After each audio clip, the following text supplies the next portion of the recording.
Mahakama ya hakimu mkazi Kisutu inatarajia Novemba 18 ya mwaka huu 2025 kusikiliza hoja za awali katika kesi ya uhujumu uchumi inayomkabili mkurugenzi wa kampuni ya Vanilla International Limited Simon Mkondia maarufu kama Dr. Manguruwe.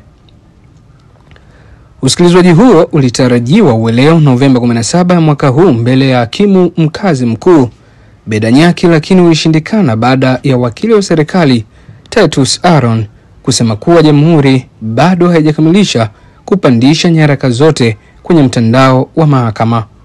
Katika nukuu yake amesema kwamba tunaomba tupangiwe tarehe fupi kwa ajili ya kuwasomea hoja za awali.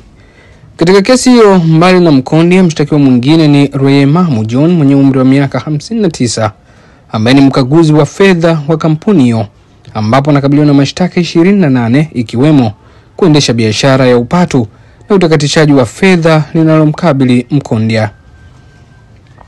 Kwa mara ya kwanza washtakiwa hao walifikishwa mahakamani hapo Novemba 5 ya mwaka huu 2025 na kusomewa kesi ya uhujumu uchumi nambari 31523 ya mwaka 2024.